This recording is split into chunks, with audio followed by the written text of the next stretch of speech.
All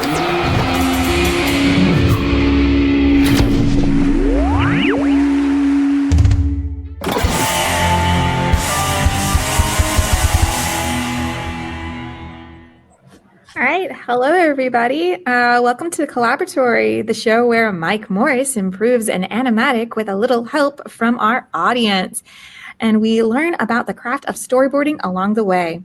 This is an improv art stream that runs on audience suggestions. Mike, what kinds of prompts are we looking for from the audience today? And feel free to jump in with your suggestions whenever you are ready and type them up and we'll show them. Well, first of all, thanks for coming and being on the show with us, Allison. So Allison Sribnick, post-production supervisor that I work with on a little show called Mulligan, and it was awesome. And so, yeah, thanks for coming to be on the show. What we're looking for today, as per usual, we're looking for characters, we're looking for a setting and a conflict. So flood the suggestion box, and we'll see what we can do. We'll try and get to everyone's, but may or may not happen. I mean, if you've been around and you've seen the show, you know the drill. Hopefully you've seen a lot. So we've got like over 30 shows now, which is crazy. We've been doing this for a few years. So thanks for being here with us. So Mike, let me ask you a quick question.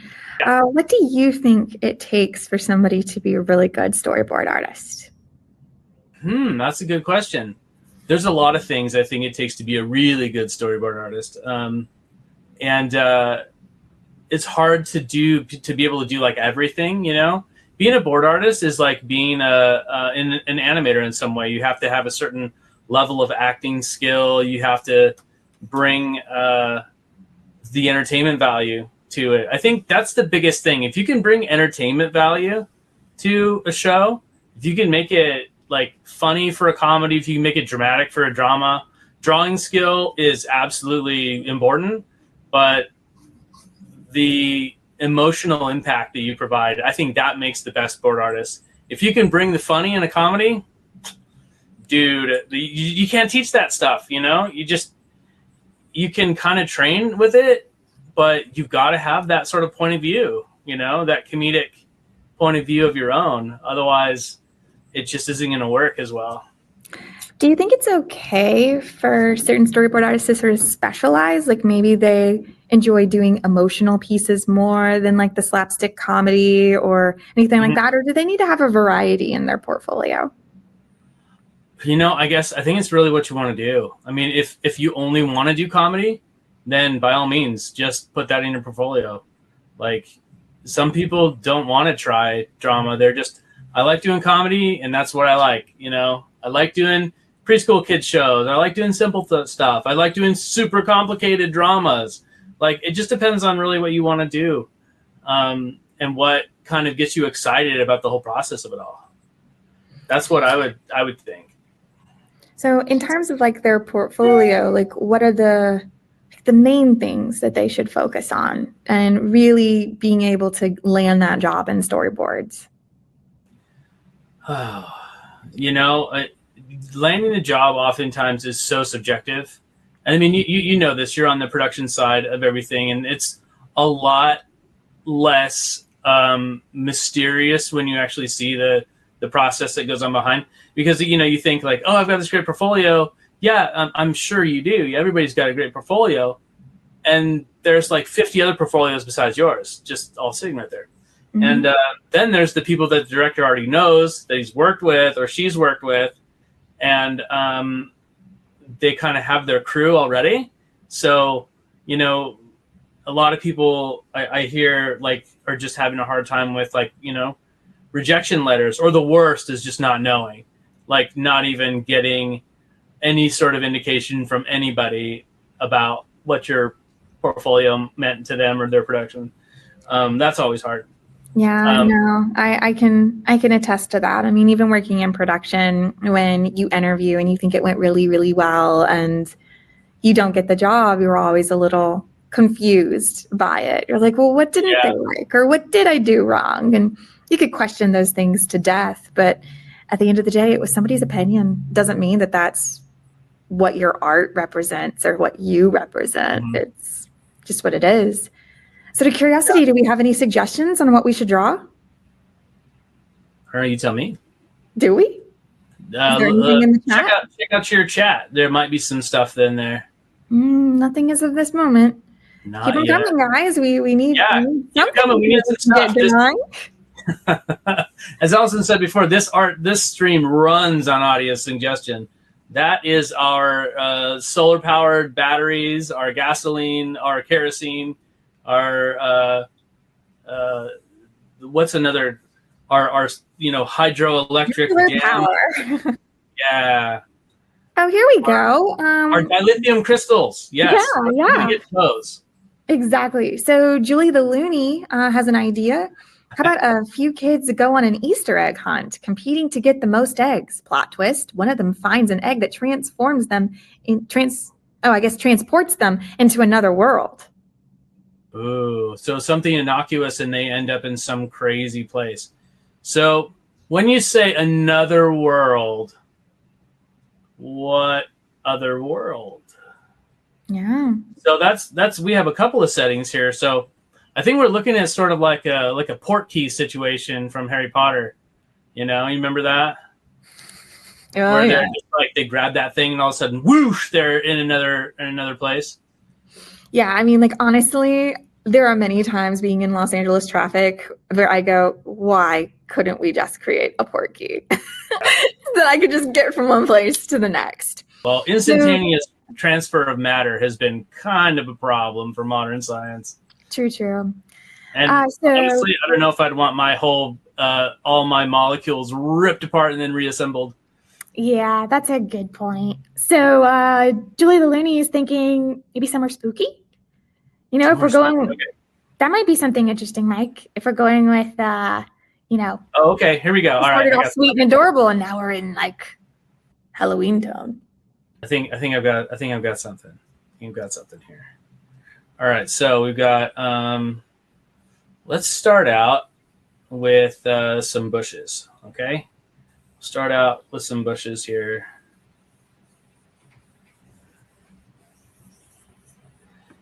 And have those fill in. And then I'm going to take this and put it on a different layer. I'm going to put it actually on one of the higher layers up here.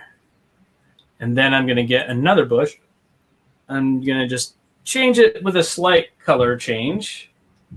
Just something like this. Let that fill in. So round off those edges, and then in the background, I'm just gonna make like a little, bit of extra texture back there. Let's do this one. No, not big enough. Let's make that bigger, and we'll just add a little bit of, something behind here, just to keep it contained, right? So, Mike, do you usually make your backgrounds, or are they provided by production?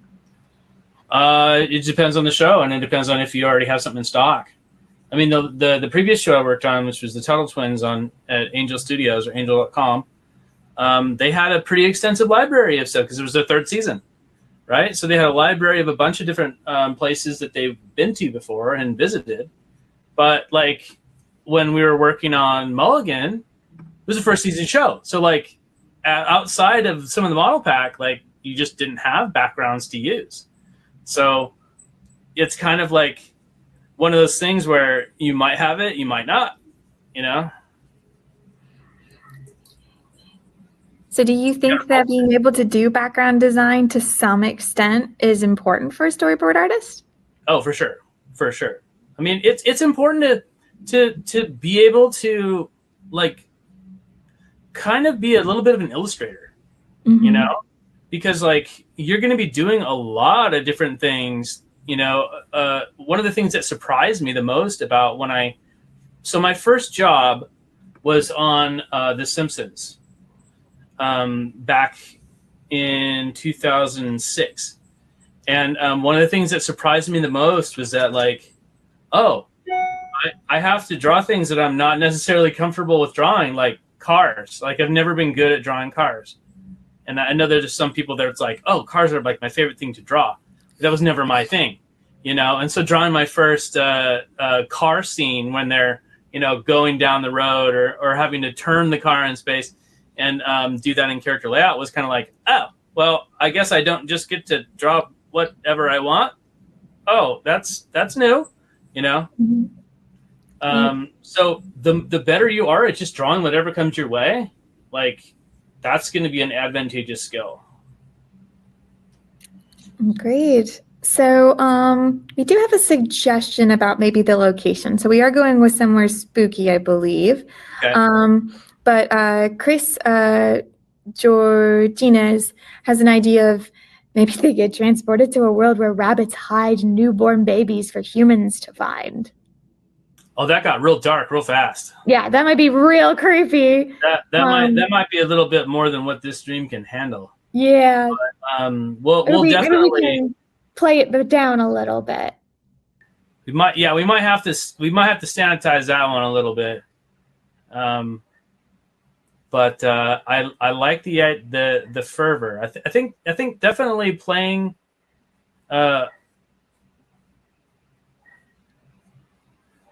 up that idea of it being somewhere where people definitely don't want to be. I think there's something there for sure. Yeah, no, there's definitely something there. So Chris also is saying that they're very good friends with Sylvia Pompey from The Simpsons. Oh yeah, Sylvia. Sylvia's great. I liked working with Sylvia. What did Sylvia do on The Simpsons? She was also a character layout artist like myself. She was one of the people that one of the great directors of The Simpsons, Mark Kirkland, that I worked with quite a bit. He always admired the way that Sylvia drew Marge and Lisa, because one of the things that would happen quite often is that just a lot of the guys were not great at drawing ladies' hands.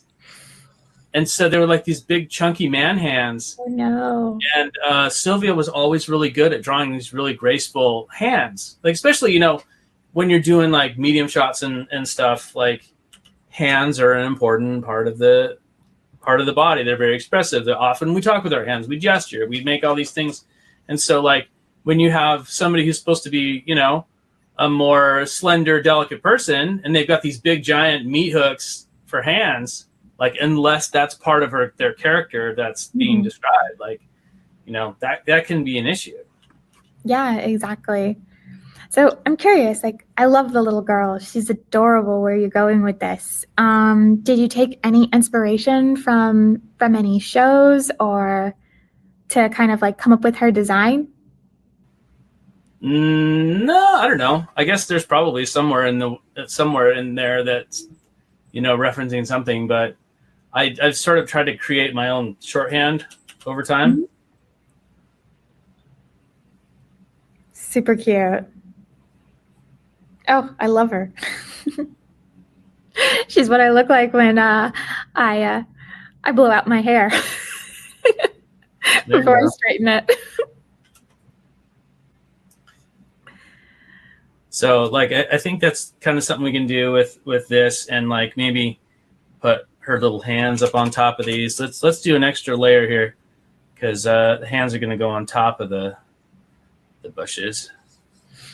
So, Allison, I have a question. Are you a 3-finger or a 4-finger person when it comes to humanoid characters in cartoons? In all honesty, I'm a 5-finger person because I feel like with 5 fingers, you have an easier time of not making a mistake. When it comes to the 3 or the 4, there's always the balance of having issues when we get the animation back from like overseas studios or whatever, that they made like a pinky too fat or like a thumb too big. They don't understand like the 4-finger or the 3-finger. They get very... So 5, everyone knows it. Yeah. Look at your own hands.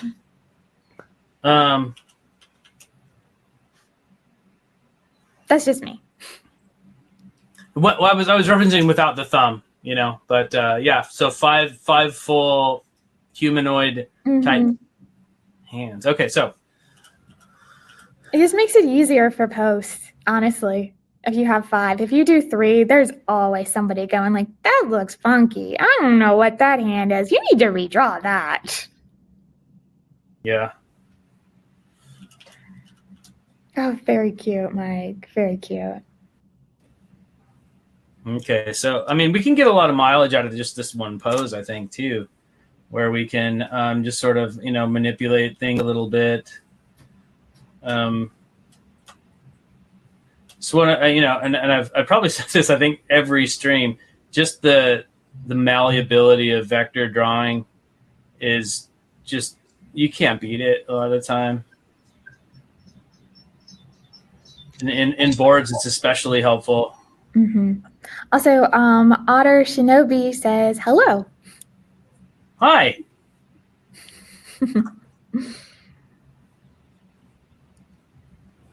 That's always nice.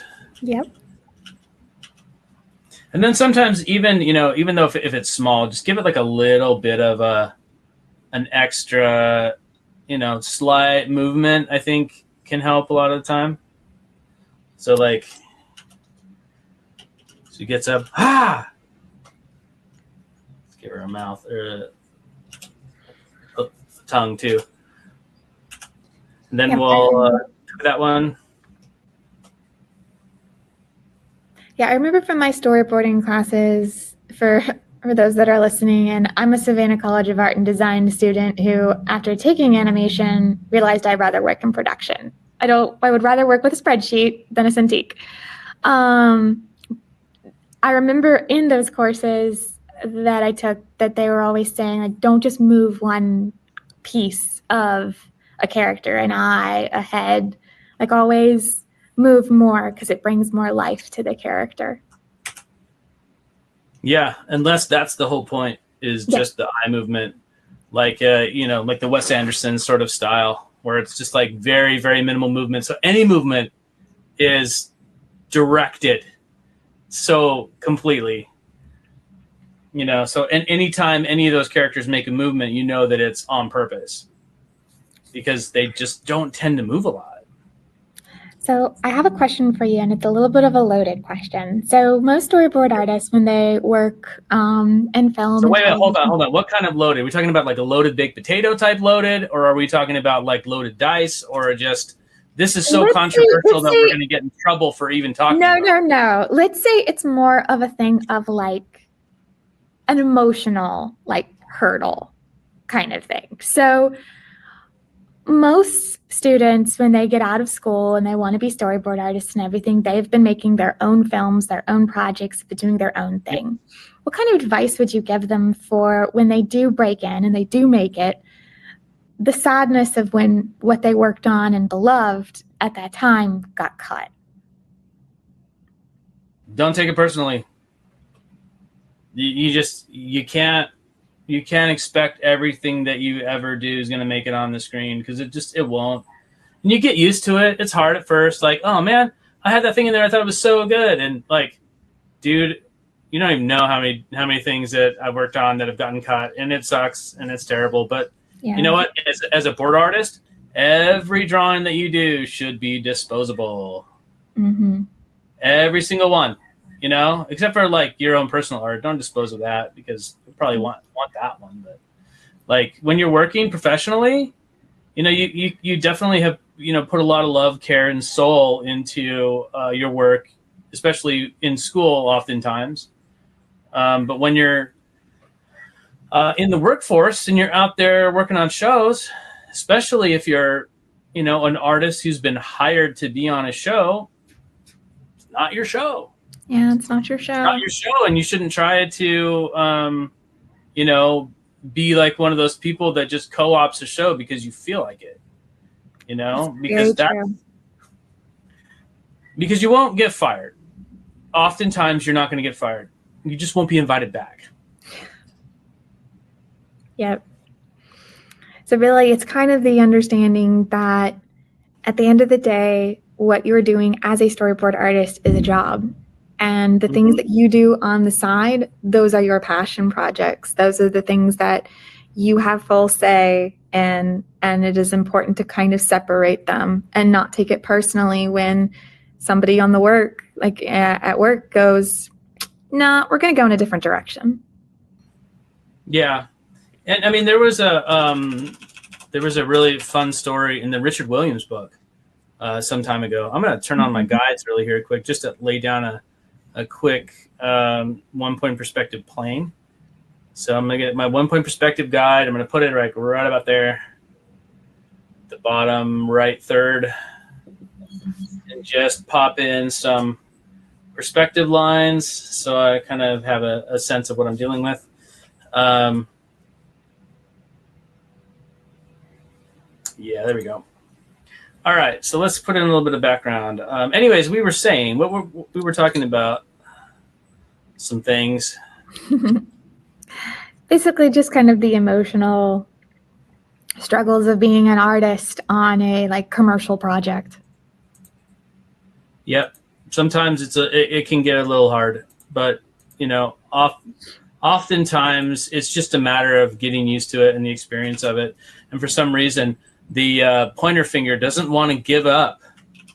It wants to just stay around. So we're going to try with not the right cursor for a minute or two and have it just be that way. All right, let's put in a little bit of a ground plane. Maybe we'll put in some background like bushes and let's put in a tree. This is going to be like a fun little park-ish type environment where kids are coming to do like a massive Easter egg hunt type thing. I mean, we've done a couple of those in, the town where my wife is from. There was a couple of like real estate agents that got together and like, you know what? We want to do something nice for everybody. We're going to host an Easter egg hunt and try to make it the least amount of bloodbath that it can be. With everybody coming to look for eggs, especially when they put like, $100 gift cards or whatever in those and expect people not to get crazy over it. That's wild. It's pretty fun. But, there's like that sort of scarcity mentality that people get infected with, So my mom, she's 71, and she told me that when she was a little girl, the Easter egg hunts, they would have like the plastic eggs, there'd be nothing in them.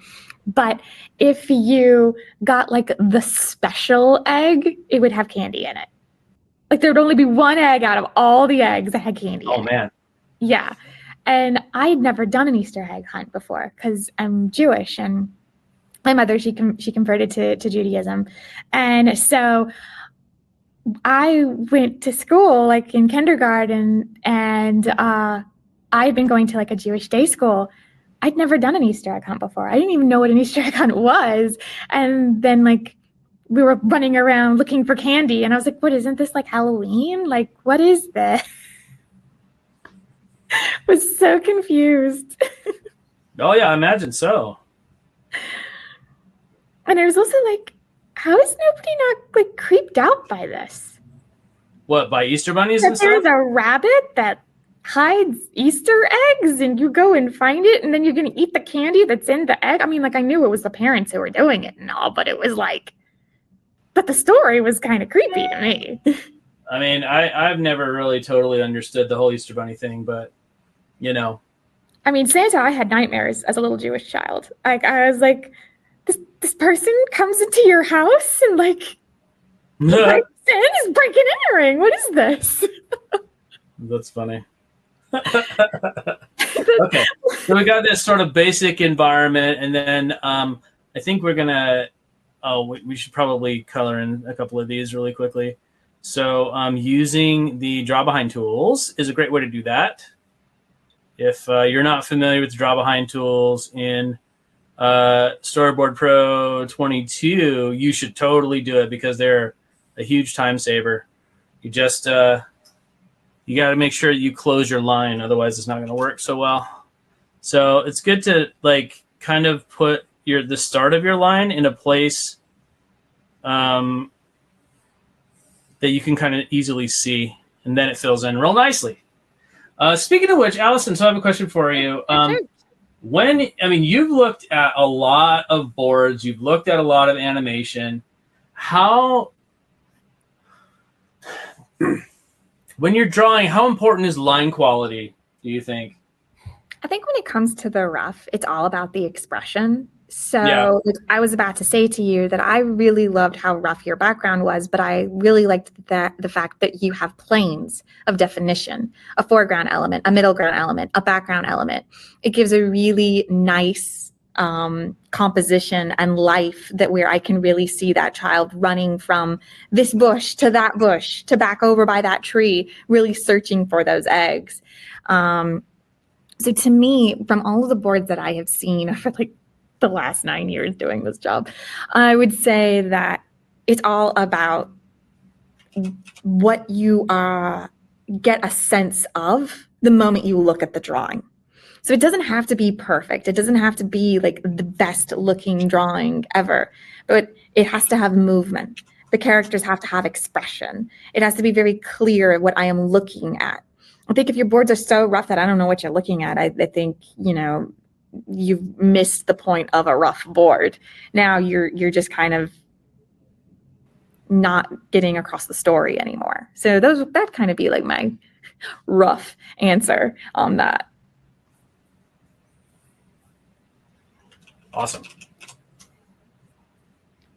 But yeah, okay, I know that when it comes to when we are looking to hire people, the main things that we're always looking for, especially whenever we're like doing the interviews or any of that, is composition with multiple characters, because just about every single show that we work on, you're going to have anywhere between like a cast of 3 to 5 in a shot at any given time, especially for like adult animation and even in kids. I think preschool is a little bit more pulled back. They don't want to have too many characters on the screen because it can be overwhelming for a very young mind to take in.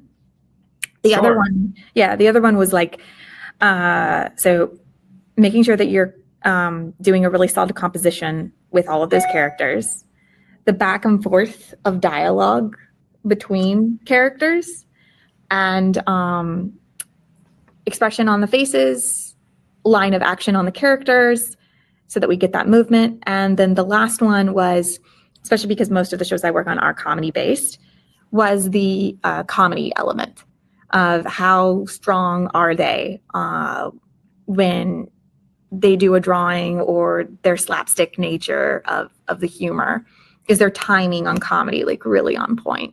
But the show I'm working on right now, which I can actually talk about, is called Golden Axe, which is based off of the Sega video game. The production manager on it, one of the things that we really looked for was action, because it is an action adventure comedy based off of a video game. So you played the original Golden Axe, right? Have you played it? No, but I did watch the 2-hour documentary on it. You haven't played it? No, but we have it in the writer's lounge area where like I hang out in my offices. So oh my gosh. Do your research, lady. Do your research. I watched a 2-hour documentary. But you didn't play like the 12-hour game. Okay. Terrible. To be fair. You took the shortcut. To be fair, my parents did not allow us to play video games in our house. It was very academic focused. And so we had every Math Blaster, every like Clue Finder, Jumpstart game you could imagine. But no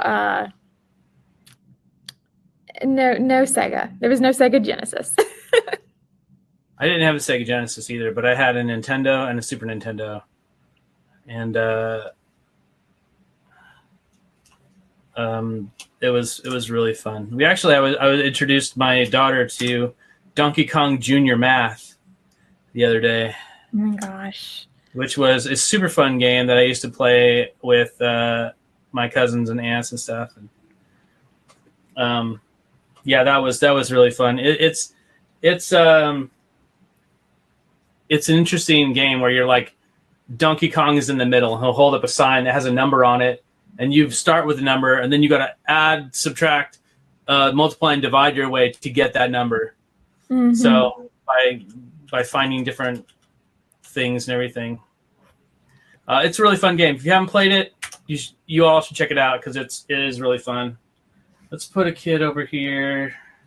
So I do have a question for you. Do you think that storyboard artists should time their boards, or is it just fine for,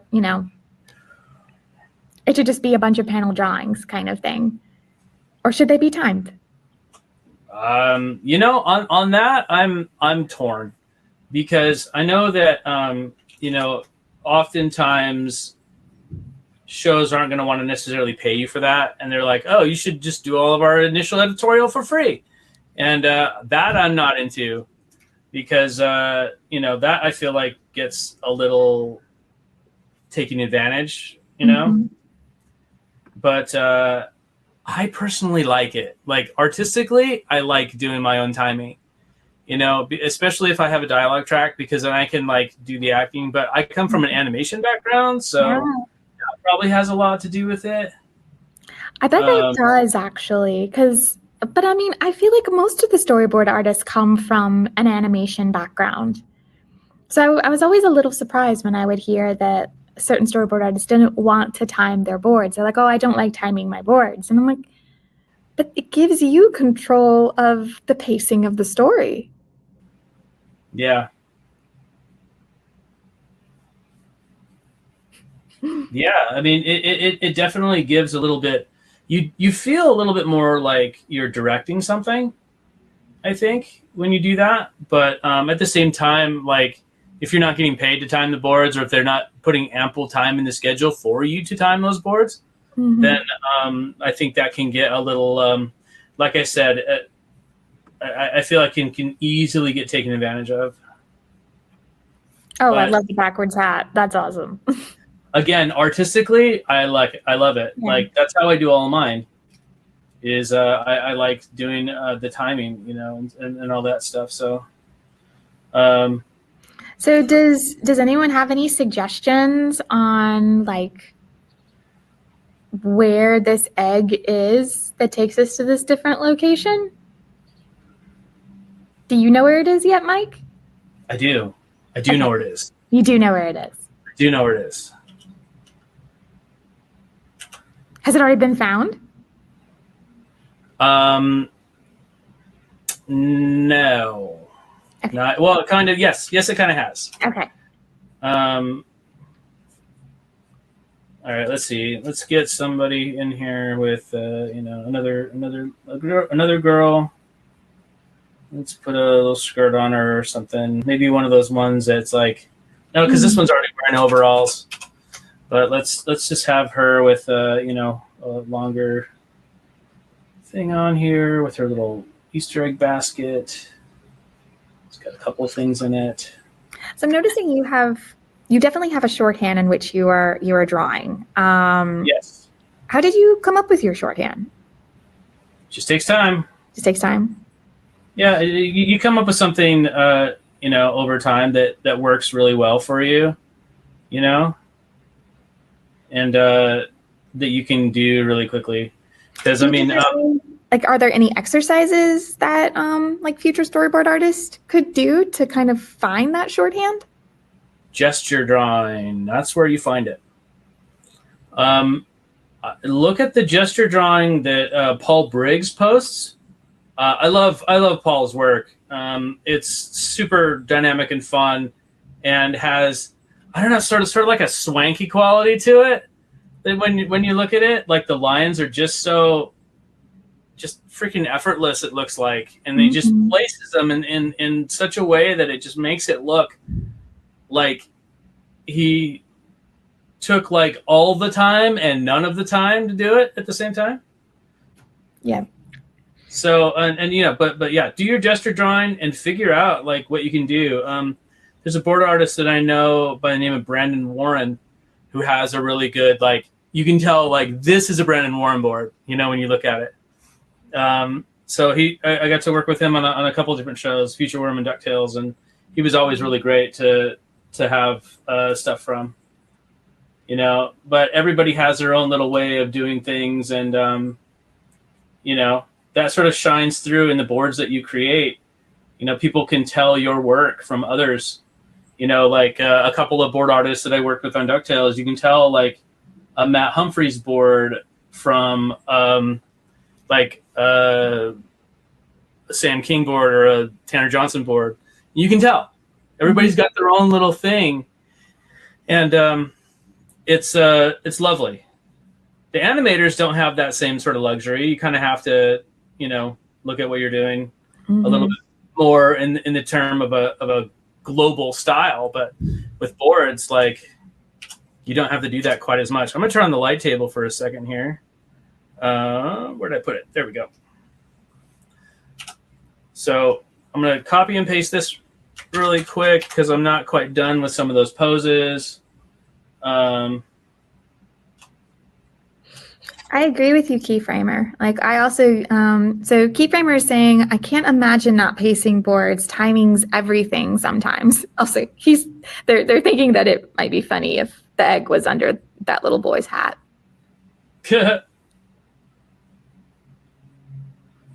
And why couldn't it be, right? Why couldn't it be? I think that's the thing I love the most about animation is kind of the versatility. You draw it, it can be.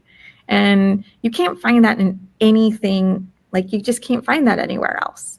I mean, yeah, you can find it in sequential and in comics and that kind of thing. But if you want to actually have something move, like live action, you got to find the actor and get the set and buy the props. But with animation, just draw it. Yeah. So I think we can sort of reuse some of these assets too, because that's another thing. If you're going to, especially if you're working in TV, like features are a little bit more lenient, I think, as far as schedule goes. At least they used to be. I don't know about what they're like now, but maybe they've gotten wise to the whole TV schedule thing. They're like, wait, we could do this a lot faster. Oh yeah, for sure. Let's do it. But, you know, I'm sure that, again, that depends on production and budget. I think the thing is that TV's schedule is so tight.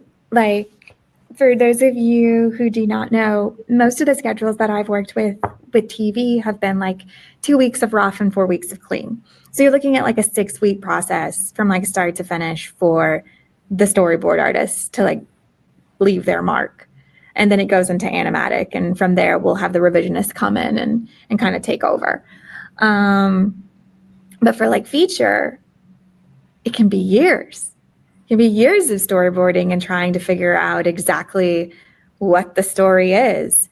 So it's very interesting, the difference. Do you have a preference, Mike? Which one do you think? I mean, I love TV. I can't imagine working on something for 3 years. The only feature I ever worked on at all, I was in the animation department, not story. So I really couldn't tell you. Yeah. You know, you should talk with Jeff Ranjo. He could tell you. Yeah, I love TV. I love the speed of it. I love the fast nature of it. I think I would like lose my mind working in feature. If I don't have something to do, that's when I make mistakes. Well, I had a friend who went from TV to features, and he was saying, like, you know, I have all of this time that I don't know what to do with. So, just a warning for you, Mike. We probably are going to want to find that egg fairly soon. Okay. How are we doing on time? I mean, we're good, but I know how long it takes you to draw.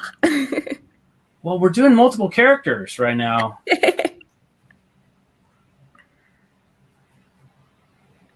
Yep, Keyframer, 100% on board. I agree. Like they're saying, I agree. Animation is limitless. I love coming up with a concept, storyboarding it, and then actually writing the script, record the voice the voiceover, design the characters, and animate. It's a very rewarding challenge. I completely agree. Like I think when it comes to animation, have you seen this, Mike? There was a video of, oh my gosh, what was his name? The guy who created Fritz the Cat. Do you remember what his name is? Actually? Yeah, Ralph Bakshi. Ralph Bakshi was at Comic-Con in like 2012, 13, something, or maybe 11 or something like that.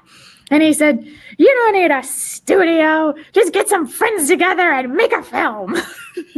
That brings up, so I was just recently at the Salt Lake Animation Expo, which is becoming Sketch to Screen Summit soon. Mm-hmm. And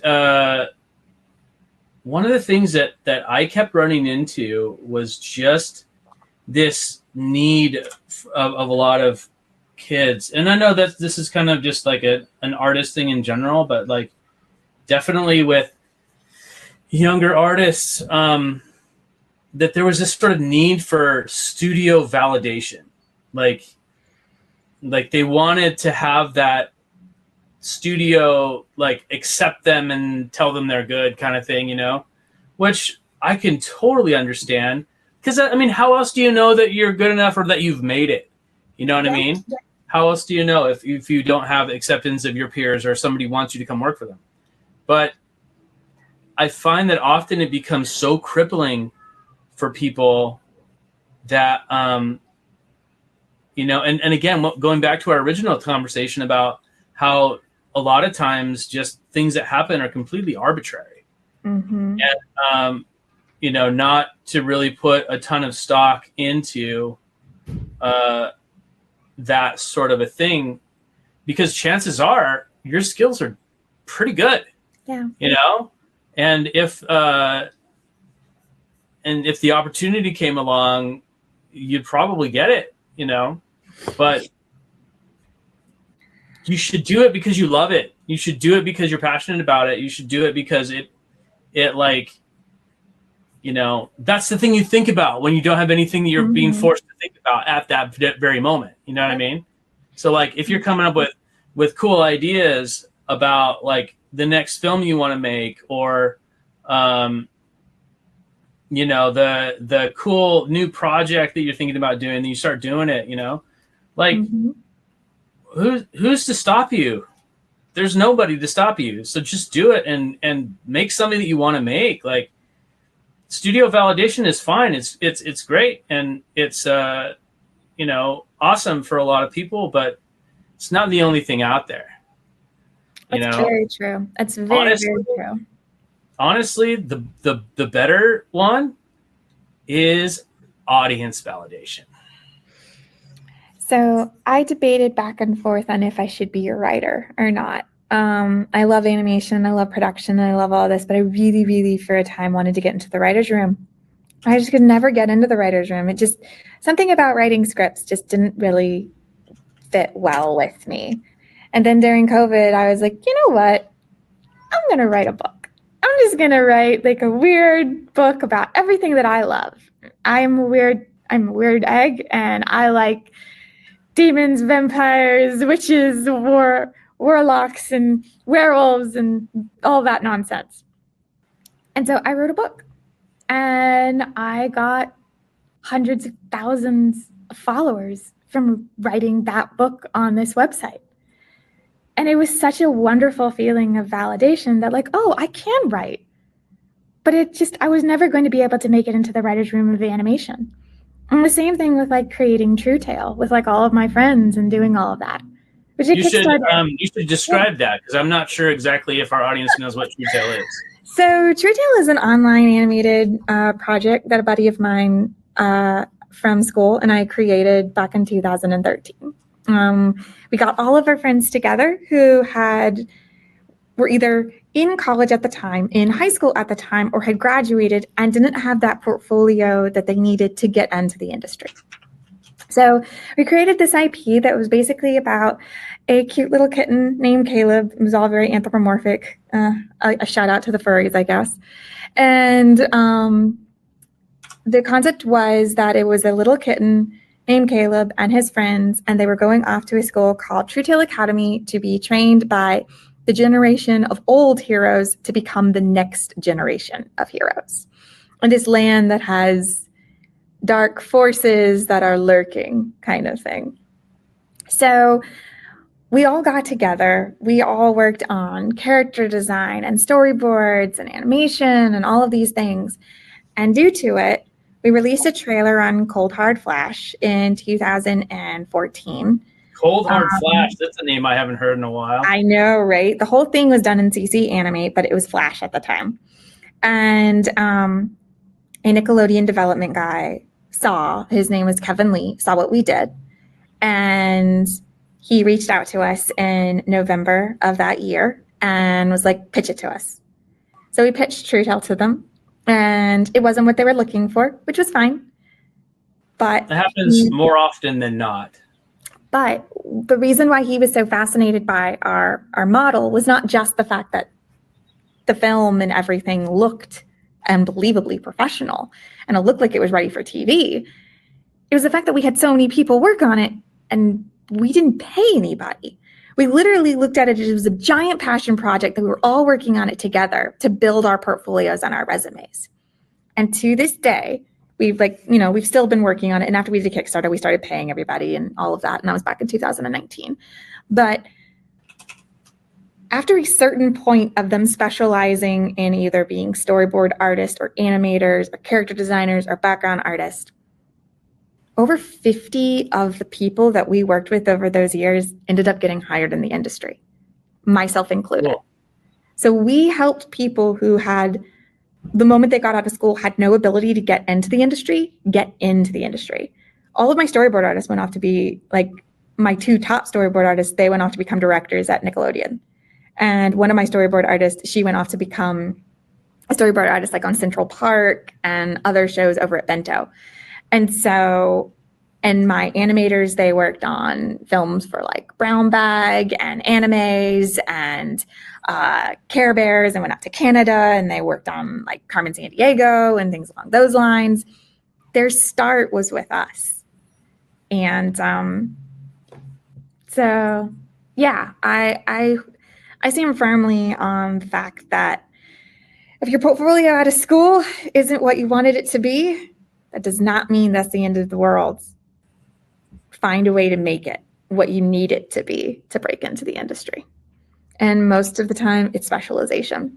Find the one thing you love, whether it's character design or storyboarding or whatever, and live for that. Yeah.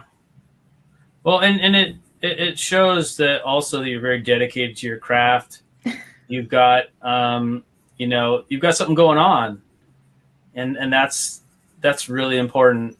Yeah. That, people know that you've got the passion and the drive. And, I know that there's some people who sort of trade on that passion to get you to work for like very little money. Mm-hmm. But you've got to have it. You've got to have it. Otherwise, what's it for? Yep. If it doesn't make you happy, if it doesn't, satisfy you artistically in any way, shape, or form, then surprise, you might not like it all that much. Mm-hmm. And I think one of the most important things, and I think I've said this on panels before, the field that you are going into isn't just because like you love the art. You're also looking for people who love it just as much as you do. To be able to work alongside with others who, they mention something and you're like, oh my God, they're talking about that anime that I loved or that movie that I loved, or they worked on that show that I adored. That camaraderie and that community is so vital. And, if you think about that as almost being like the treat at the end of the long, long road of trying to like break in, it's a really sweet one. Like, I love talking with Mike. Like, Mike and I could talk for hours about sure. Either our experiences in the industry or just the things that we enjoy. And that's because, I feel like age is just a number in animation. We are all really big children. I mean, you're not wrong. We just, we like cool stuff and we like doing cool stuff. And I don't think that's going to stop anytime soon. Okay, so let's have... Yeah. How's it going? Is it looking good? You liking it? This? Yeah. I mean, she's adorable. I love her. Yeah. So I think we've got her, kind of sticking up out of there, and then we'll do this sort of thing where she's framed. This is affectionately known as framing dirty, when you have somebody in the side of the screen that's not totally in it, and then she's going to go, "Look what I found," and so she starts running off collecting eggs, I think. Mm-hmm.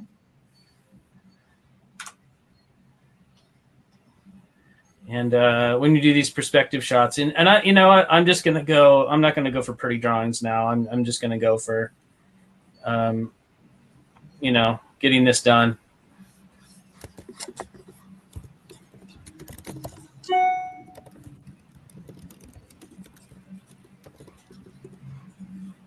So thumbnail drawings for the win. Mm-hmm.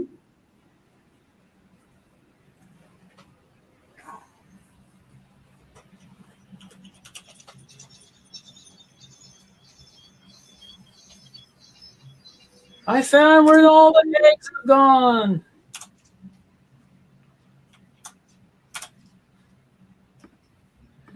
And she's just going to be sort of picking them up one by one.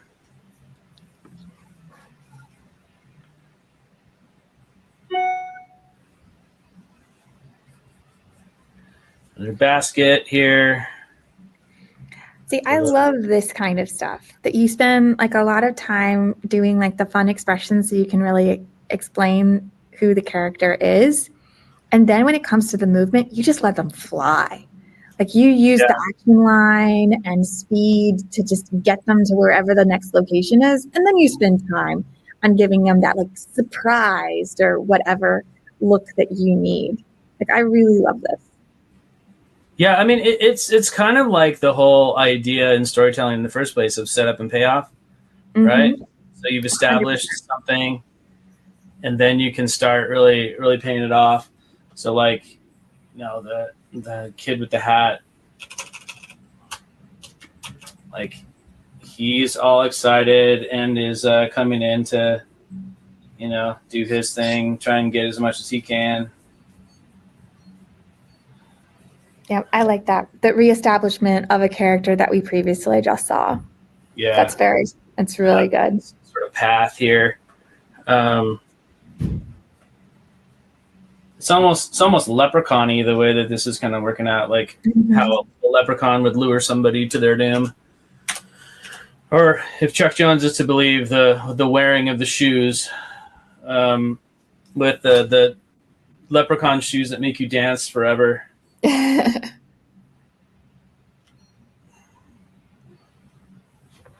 So there's always that sort of thing. So yep, okay, so it runs down, and then all the kids just sort of keep running, right? And they're just they're going towards this sort of goal here at the end of this path, path of mystery. So I know one thing that I've seen in storyboards before is color coding of characters. Do you think that that is something that is like beneficial, and other storyboard artists should consider like utilizing it? It just depends on how clear you need things to be. So like when I worked on DuckTales, if there was a scene with Huey, Dewey, and Louie in it, generally a similar build. Webby is the same. So it would be, like a light, like washed out red, or light washed out blue, light washed out green, light washed out pink. Yeah. And that made it easily readable. Oh, Huey, Dewey, Louie, Webby. Scrooge had a look to him. Launchpad did too. Everybody else had kind of like that shape that you could parse that they were there and they were who they were. But having that little bit of extra on the nephews was definitely a good idea.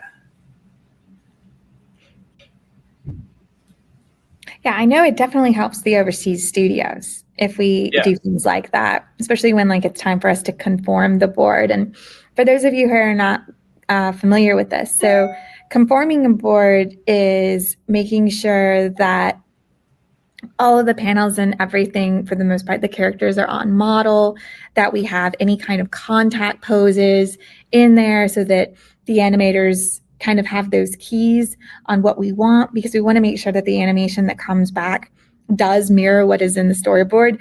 And Mike and I can attest to this on Mulligan when we were working together, where we would look at the storyboards like, oh, does it match the boards? And it's like, no. You're like, doggone it. They're like, and not even close. Not even close. So, you know, or it did match the boards and the boards weren't very good. And you'd be like, oh man, like the contact pose wasn't clear. And for a contact pose, if you're not clear on that, it's a thing of where it makes contact and it's like the pulling back. And Mike, you can probably explain a little bit more, especially since you were like kind of an animation retake director on. I was. Yeah. So like, how would you describe a contact pose? Like maybe you can kind of show one slightly in as we're boarding. Well, I mean, contact poses as far as like where somebody places their foot and the footfall and then the lift off. Yeah, so yeah. Like, you know, like for instance, a contact pose would be like where this particular spot of where this foot hits the ground, you know. So when he's running, it doesn't look like he's like skating on by. So let's get another kid in there with the basket of eggs, and they're all kind of running toward this, you know, wonderland of candy or whatever Easter egg thing it's going to be going on here. They're all going on, and then I think we can do sort of like an interior of like a bush with a big hole in it, you know? And the little girl's like right here, like, ooh, this looks cool. You know, she's kind of looking at it. She kind of looks super crazy right there, though, huh? She's got candy madness. Yeah, I remember at Nickelodeon we would do this this big event during Halloween where every single show would come up with kind of like a, you know, it'd be like a trail to candy kind of thing. We'd like decorate our areas and all this thing. And when I was on Harvey Beaks as a PA, they had me do the decoration. And at the very end, my goal was that like, oh, the little kids have lost their candy. You're going to like follow this story all the way through and go through all these adventures to get there. And then finally at the end, you find out who stole the candy. And the candy was like stolen by like this owl called Princess or whatever. But we put all the candy in a baby like swimming pool. So it was like candy mound up in this giant little kiddie pool. And the children, the real children, they like would run through the whole thing and get to that pool. And just like, that was their face. Yeah. It was like, oh, what? They had never seen so much candy before. They like went crazy. We literally had to have security come and make sure the children didn't jump into the pool. Wow. Yeah, we didn't want them doing, you know, the Scrooge McDuck, like jump in and swim around in the coins. Like, we're not going to let you swim in the candy, kids. Yeah. You know, actually, speaking of Scrooge and DuckTales, there was a time when, you know, the show was coming out still and it was announced, and they had a thing at the YouTube space in Santa Monica down that way. And they had a whole money bin set up where you could dive in. I think they even brought it to Comic-Con. A bunch of people dived in. But plastic discs, it turns out, not as fun to jump in as you would think. It was super fun, but it was like when you landed, the balls, what would normally be like ball pit balls, they move aside for you. The discs don't. They stack on top of one another. So that sounds very, very painful. You didn't displace as much as you were hoping you would. Yeah, that's like jumping in a sea of poker chips. Yeah. So I'm curious, do you want to put like maybe eggs on the bush? Like they see like a bunch of eggs? Nope, I don't. Or you're just going to hide? You're going to like, why are you doing it? Okay, so everybody's coming in. And we're gonna maybe not do as much sequential stuff right here, and then we're gonna cut to a shot of everyone just kind of getting there. And actually, you know what? I'm gonna change that shot. I think we should do something kind of more like this. And I know this isn't like the most cinematic solution, and that's fine. But everyone can kind of like show up. The girl with the glasses, the guy who looks like the brother of the little girl.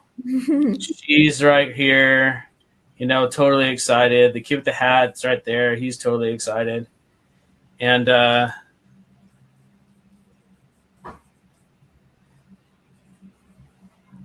this is like a dark area. And then,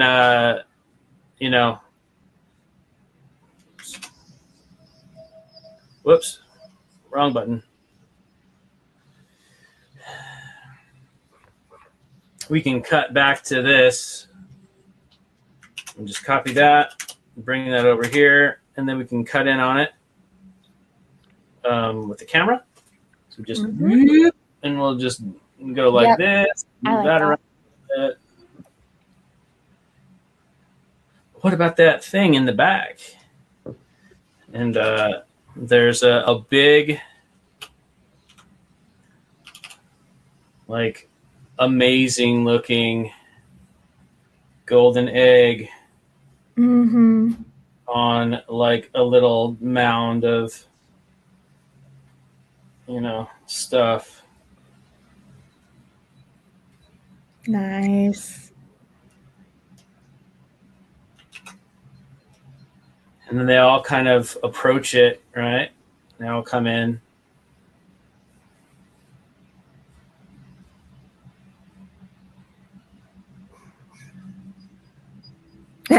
Uh-oh. This feels very like Raiders of the Lost Ark. Like, don't touch it.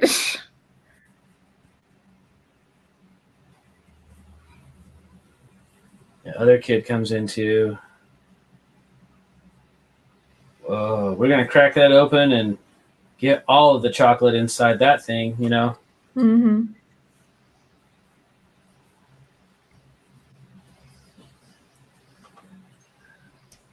then, of course, we can do this and copy it and then separate it. And then using the camera, again, you can zoom in, move things over to here. You can get just a little bit more because we want to get the top of that egg in that frame. Yeah. I'm going on no tangents. No tangents. When I was working on the Tuttle Twins, we had the storyboard's boogeyman was named the Tangentleman. And he would haunt you if you had too many tangents. Oh, geez. Well, I feel like with Mulligan, so many things went wrong. It should have been called Murphy. Oh, come on. It was fun. Mulligan was fun. It was such a great crew. It was a good crew. It was a really good crew. But I would work with those people again in a heartbeat. I would too. They were very, very good. It was fun. And you learned a lot about comedy from the showrunners, so. Yep, they really did. Okay, so let's see. We'll go here, and then we'll come back to this original shot.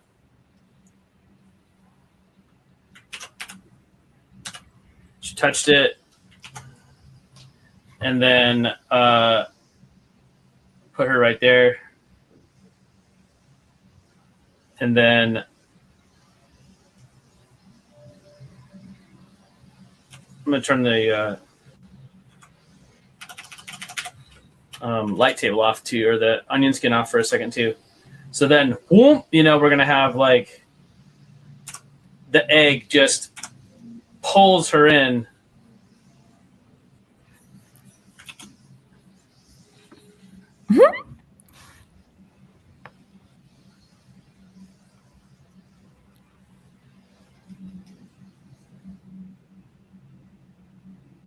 Like that. Oh, that's awesome.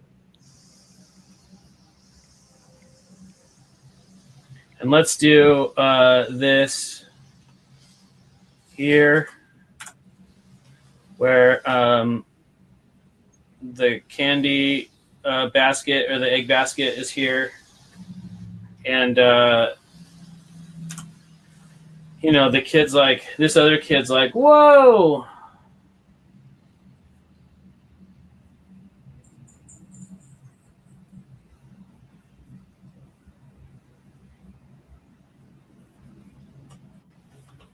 When he sees this. So he grabs on in an effort to try and stop her from going. And she's like, you know, no, you know, don't take me or whatever. So this kid grabs it to try and stop it, you know, like, Arr.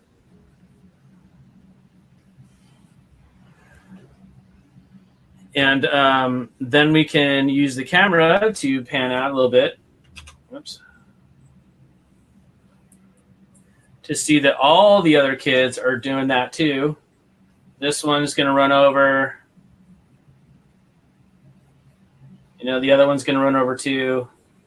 And they're all going to try and keep this little girl from getting pulled into the egg.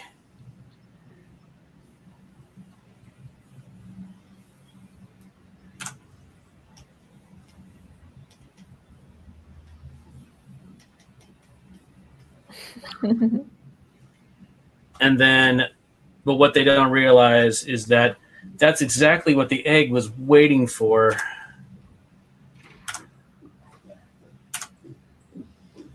And then not only does the little girl get pulled in, but everyone else is pulled right after.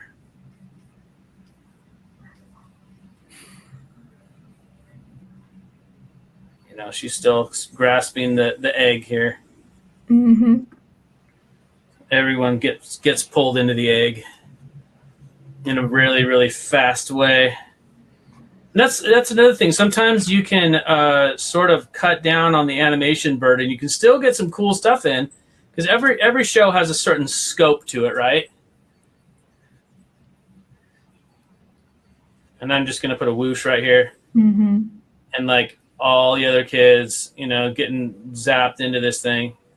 If you do something like really fast, whoosh, sometimes you can get away with it, and everything can just, you can still get the cool effect that you want, and not have production be like, this shot that you want to do that's like, you know, a minute long, super detailed, like, no, you can't do that.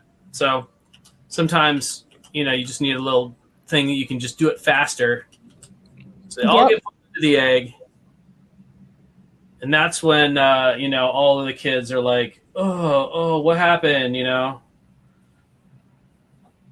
One of them's like splayed out on the ground, like, you know, the whatever.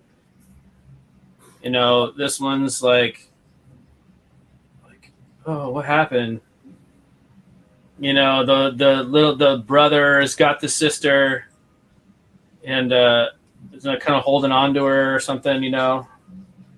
She's kind of laid out with her basket or whatever.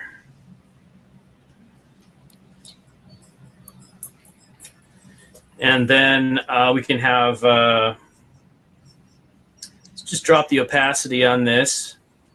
Go to E, and we'll turn on the draw behind, the fill in.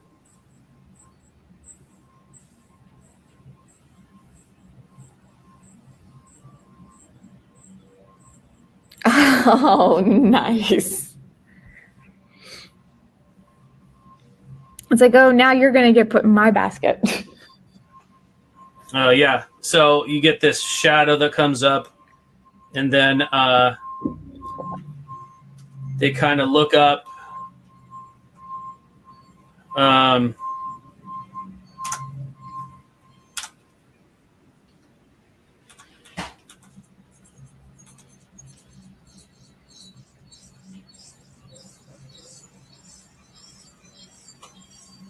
get that pen back out. And get the right color again.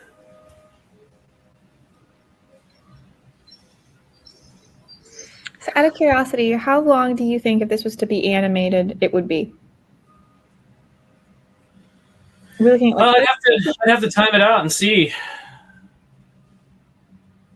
I mean, we're gonna slug it in a minute. Mm-hmm. For those of you who don't know what slugging is, it's the process by which you kind of go through and pitch it and see how long it would be. And then let's put, some of the heads of the kids here, like that. I'm going to turn that off because we don't need it to fill in on itself right now. And we're going to have the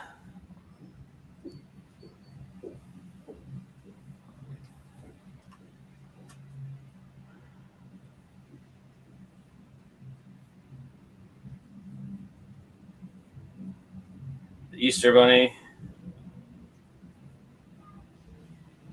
dressed like Rambo. I thought he was going to eat the children. No. Oh, I love that. That's fantastic.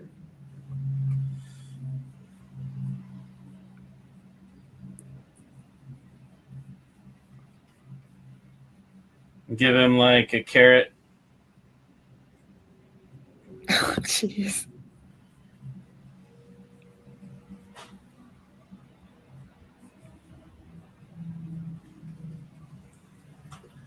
And he'll like sort of step forward.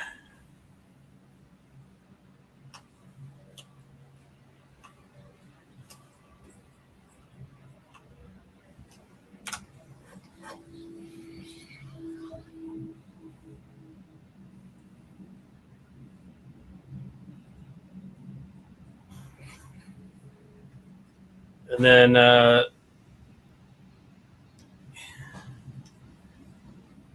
from behind him, he's going to pull out an egg launcher. Some gnarly looking Easter basket based weapon. And do like the one-handed shotgun, the Sarah Connor. Yeah, yeah.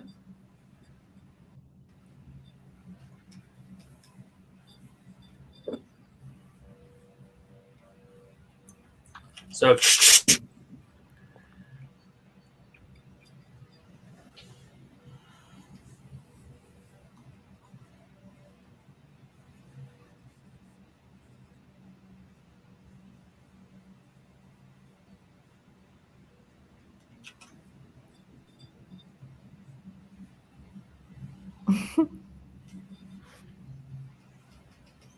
he's got the carrot.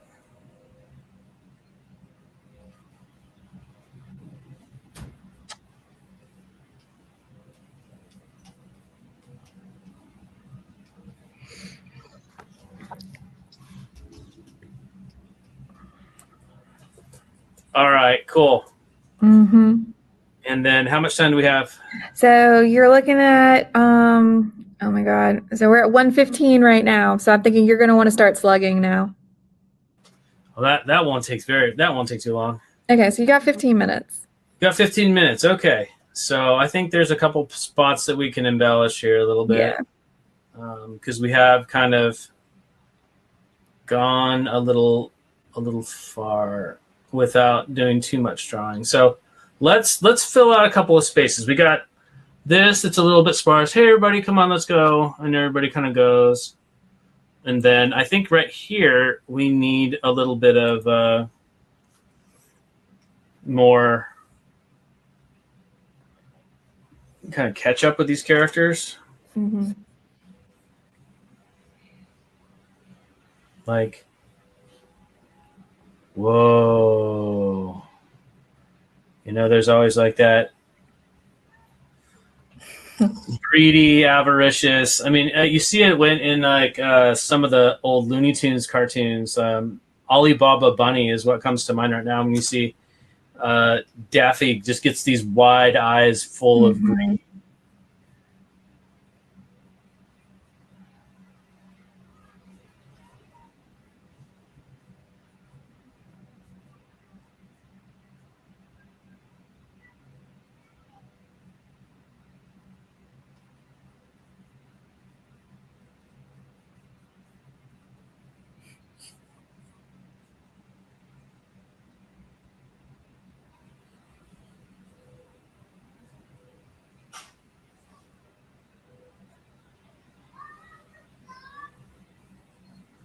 And the one kid who's like, I'm not so sure about this. All the other ones are like, yeah, we're sure about it. You know, they got their Easter baskets. They're ready to go.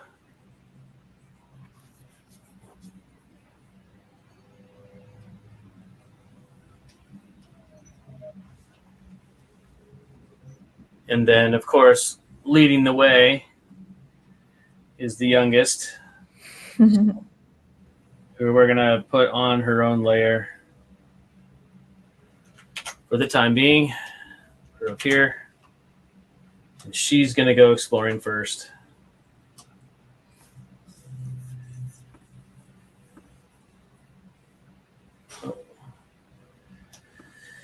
Also, I'm going to turn on just the light table really quick. Not the onion skin. This is the light table. For those of you, for the uninitiated, I'm sure most of you that watch this stream are very familiar and really appreciate the light table as a tool. I know I do. What's the difference between the light table and the onion skinning? Well, the light table just sort of isolates the layer that you're working on and sort of doles out the rest. Okay. Where the onion skin will kind of show you what came before and what comes after. Very cool. You know, a lot of this is like a lot of this software is really based on old traditional methods with a digital bent to it, you know. I mean, at the end of the day, the pipeline that we use for animation is the same pipeline they used in Steamboat Willie. I mean, like, nothing really changed. You still have to have a script. You still have to have it boarded. You still have to have designs. And you still have to ink, clean, color, and do the whole 9 yards. Well, no, I would say that it actually evolved quite a bit. I mean, I think digitally wise, it evolved. Storyboards hadn't even been invented yet during Steamboat Willie. They didn't really have that thing. It was when production costs started spiraling out of control that they're like, all right, we need a little bit more to know what we're doing first. We need a plan, in other words. And so that's when storyboarding became a thing. Be like, all right, we're going to plan this out a little bit more. I mean, it's not a hobby anymore. We've got to really get a process going here. Otherwise, we're just going to go belly up in a week, you know? And they didn't want to do that. There was too much that they were working on to really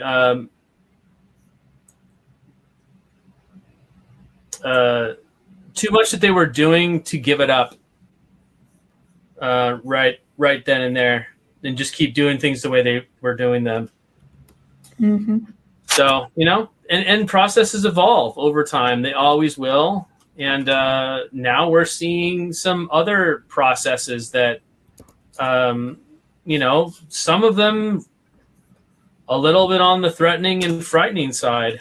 Oh, gosh. Let's not talk about AI with 10 minutes left. I didn't say anything about that, although I implied it. All right. I think you probably should start slugging since we've only got 10 minutes. Well, since we changed a couple of things, we got to take this out and just have it be the tunnel now. And she's just, you know, jollily going through the tunnel like, yay, this is the coolest thing I've ever done. But she's got to have a little bit more pointed look in her face than just, golly gee willikers, this is the coolest thing.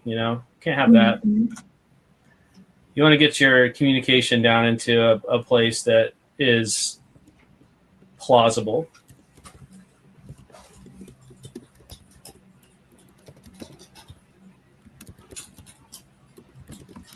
So she sees this. Okay, let's go to the beginning. We'll take it from the top. All right, so I'm going to turn off my light table now so we can see everything. And let's go Shift M so we can see the whole screen. And I will even put on the camera mask. All right, so we open up on a couple of bushes somewhere in a happy place. And this little kid pops up. Easter eggs, where are you hiding? She looks around. I found something. Hey, everybody, look, I found a lot of eggs. Let's go. Here it is. Yay. And they all kind of turn. Whoa, yeah, let's do it. And they start running over. And she's like, this way. Look, a trail of eggs. And she follows them, starts picking up eggs as they go. And they come across this sort of just this implied tunnel. I suppose we could make that just a little bit clearer. If we just do this and give it a little bit of a tunnel over here and then make this bush a little smaller. There we go. So they go towards this tunnel. Ooh, and everybody's like, whoa, that is the coolest thing I've ever seen. The girl walks in and everybody's like, all right. She's like, it's beautiful. Ha! And we honestly could do this. We'll just put this shot here. So everybody comes up, they look, and there's the shining golden egg. And then she says, it's beautiful. Yeah, wow. And they all start coming in after her. She reaches out and touches it. And then instantly, thump, oh my gosh. And he grabs her, and the rest of them run in and grab him, and they all get pulled in right into the egg. And they wake up. Oh, what just happened? I'll tell you what happened. You just got recruited. Welcome to the resistance. Good luck. And this would be like some sort of like, I don't know, candy cane missiles or, something like that. Or, maybe a couple of like Lucky Charms or, I don't know, fighting against gray nothingness. I don't know. Oh, it's fighting against maybe commercialism. I don't know. I don't know what the enemy is. Tell us what the enemy is, chat. Tell us. But yeah, if we really wanted to do some more in here too, we'd just turn on the draw behind, and let's get. We have 9 minutes, so nice textured brush in here, and we'll give him the kind of like, grittiness that this rabbit deserves. Mike, you're gonna make me be a bad producer, aren't you? Like, what? Okay. I now order you to do slot. To what? You now need to time your animatic. You have 5 minutes. Oh, I think we're good. I think we can do it. I'm gonna be a bad employee and say, nah.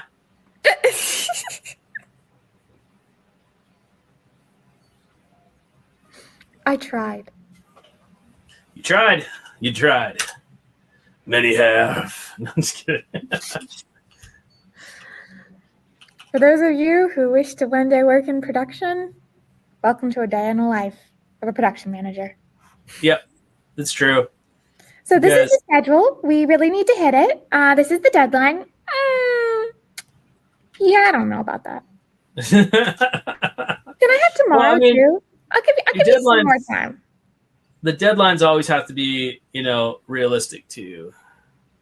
I thought So, you're the one who's been doing this longer than me. I would think you'd know if it was realistic or not.